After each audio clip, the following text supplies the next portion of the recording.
Все, доброе утро. Качусь вниз к ближайшему городу. Нужно найти банкомат, снять валюту, кипы местные.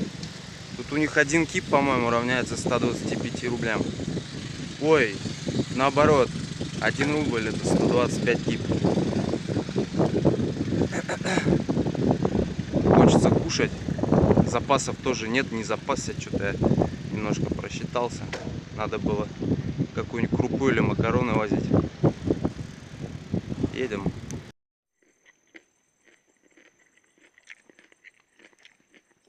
Опять ем этот огурец. Здесь его много растет. Вот здоровый такой.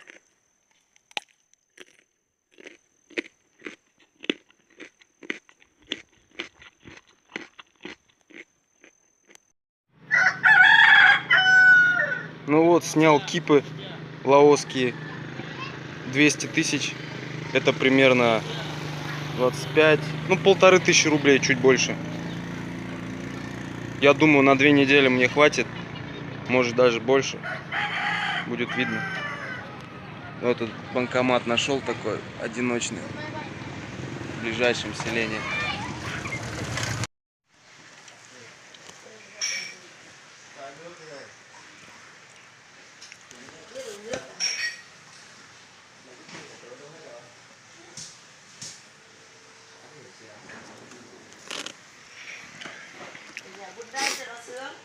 Взял риса с арахисом.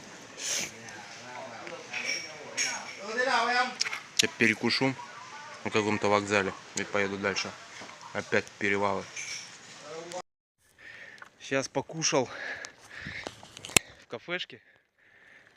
И какую-то сумму она взяла с меня. Слишком большую для этого обеда. То есть рис там. Почти 300 рублей вышло. Вот как им объяснить, что мы из России, мы в России такие же нищеброды, как и они? Как вот им объяснить? Они все думают и привыкли, наверное, что иностранец, значит, что у него обязательно пресс долларов шальных. Но я экономлю на всем. Просто они непомерно высокую цену ставят иногда. Видят, что иностранец.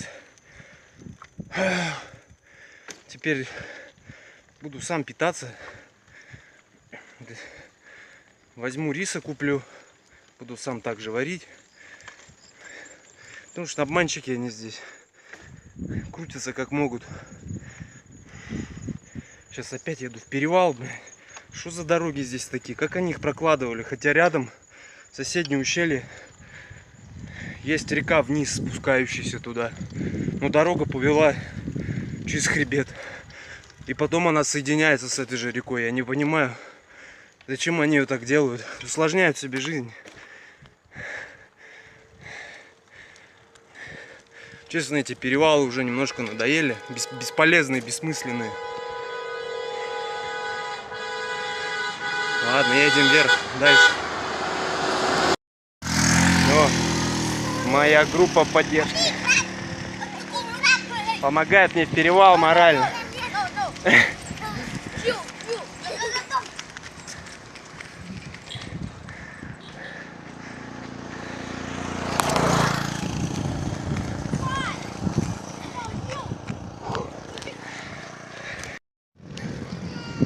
Алло!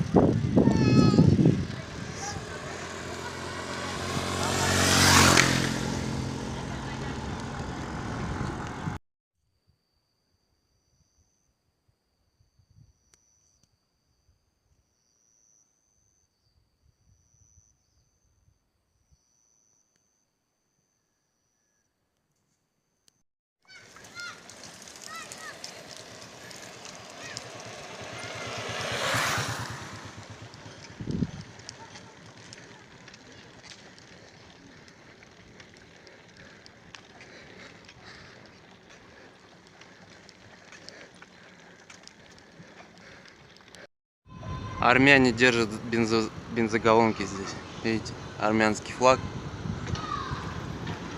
Ну вот, доехал до селения. Сейчас здесь надо будет затариться продуктами и снова в горы. Сейчас мне надо будет выбирать дорогу, какой дорогой ехать. Есть сокращенный путь, но я в нем не уверен. А есть другой официальный путь. Вот дилемма, в общем.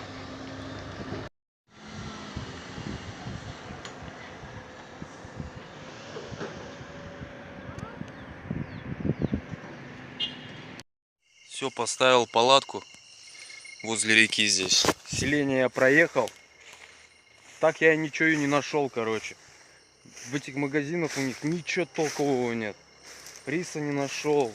Не говорю уже о изюме и арахисе. Вообще какие-то нищеброды, блин.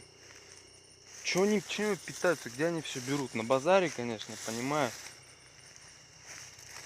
Блин, мне нужно отдохнуть. Я что-то уже на нервах. Нервы начинают у меня. А это уже признак того, что у меня усталость начинается. Усталость накопилась. Сейчас пойду к дороге схожу. Посмотрю, может, какие магазины еще есть. Дальше по дороге пойду, прогуляюсь. Так стрёмно здесь. Одни китайские продукты. Тут китайцы добывают руду. В общем, эксплуатируют здесь и китайские продукты привозят. Ужас. Нечего брать.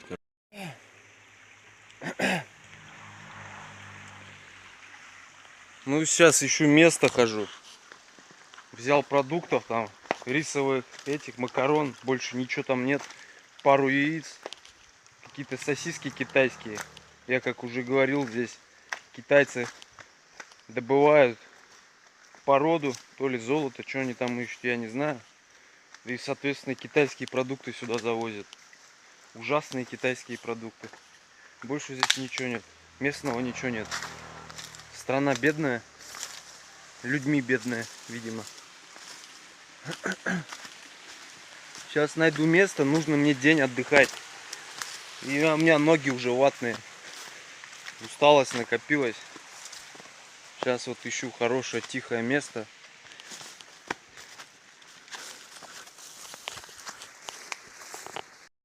Все, наконец-то нашел место. Спокойное, возле реки. Нет никаких поселений здесь. Сейчас вон заряжаю телефон от солнечной зарядки. Палатку поставил там, в тени, под деревьями.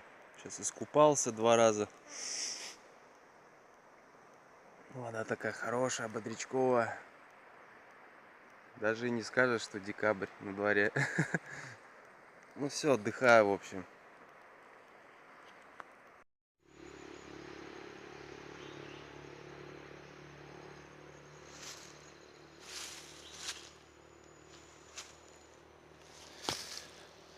Ну вот уже день прошел. Следующий день прошел. Строил себе вот такие выходные. А то вообще уже ноги были обессилены просто. Сил не было.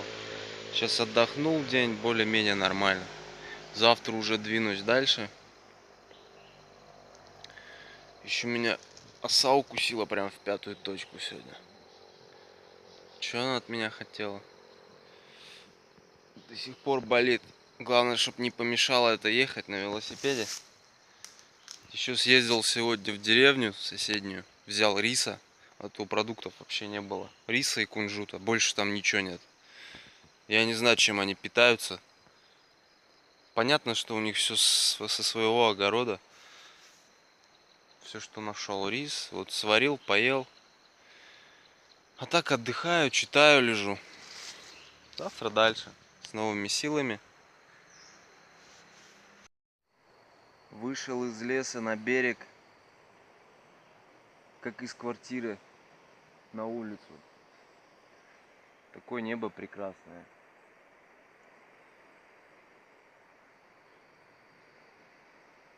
Тишина, спокойствие, благодать.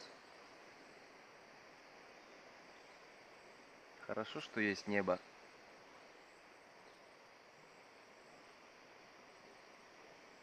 Оно напоминает нам о великих подвигах, которые будут впереди, но и о которых можно вспомнить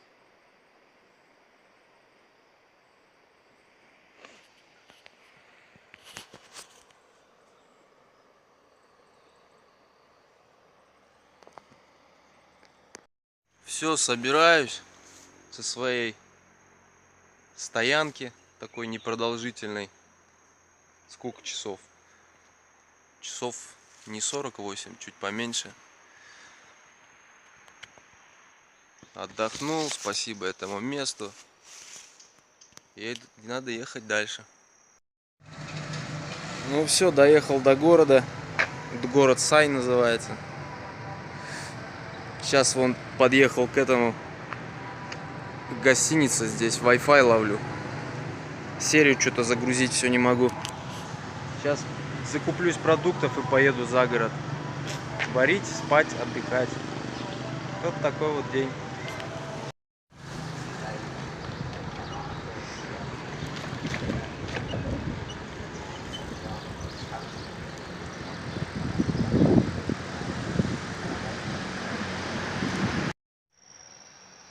Нашел просто отличное место, недалеко от города, в такую рощу.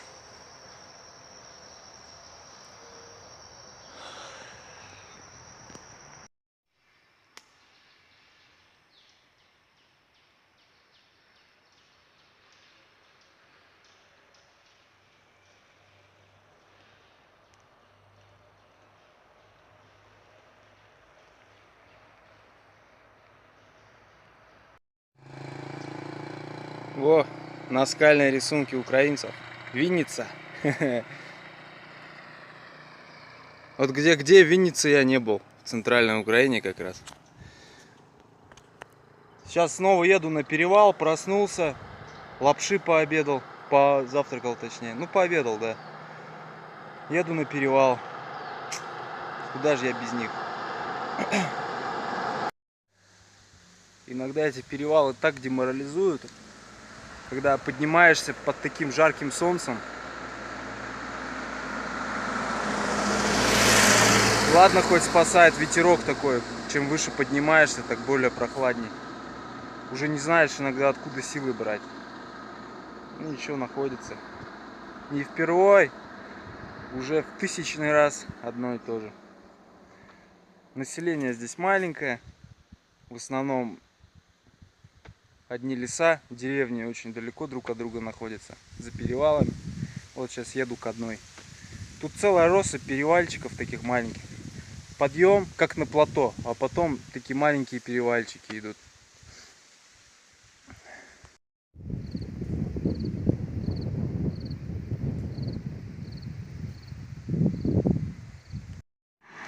Кстати, я же езжу без велокомпа, без спидометра. Пару дней назад у меня отлетела резинка и магнит выдернуло спицами. Магнит я не нашел. Печально. Теперь без него езжу. Таймер застыл. Одометр. Почти 21 000. Еще без него практически 500 проехал. 21 500. Главное не запутаться. О, сопливые ребята. Вот у них горка здесь. Как они без зимы живут. Бедные дети. Привет, красавцы. Тягловая сила у меня была. Обойди! Ну эти уже серьезные ребята, постарше. Надо от них подальше держаться. А то ограбят сейчас меня своими самострелами.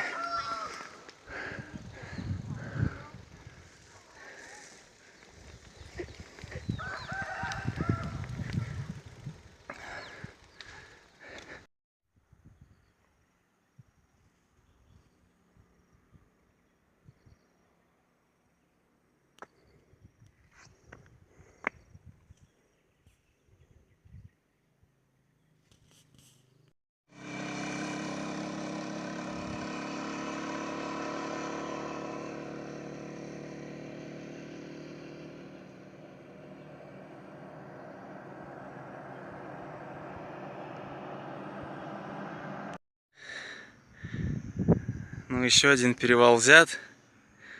Высота, наверное, около 1000 метров. Там кафешки, все дела. Ну, психологически лучше взять один трехтысячник, чем 3 по 1000. Эти спуски, подъемы, спуски-то ладно, подъемы деморализуют. Они хоть и не такие большие, но все равно. Лучше один раз и высоко.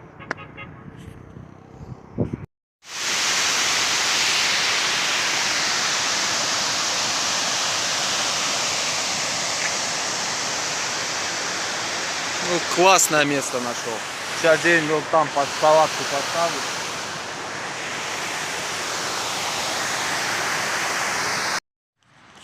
Ну все, спать, отдыхать. Покушал, сварил риса с арахисом и с яйцами. Яичницу сделал. Главное, сыто и можно спать. И надо наконец закончить эту серию. А то что-то я из колеи немножко выбился и плохо начал снимать. Как-то настроение у меня несъемочное было. До Винтьяна, столицы Лаоса, еще 500 километров примерно. По визе, то есть не по визе, а 9 дней у меня еще нахождение в Лаосе. Но я думаю, успею еще в Винтьяне, успею отдохнуть, дай бог найду у кого. Ну и все, доброй ночи.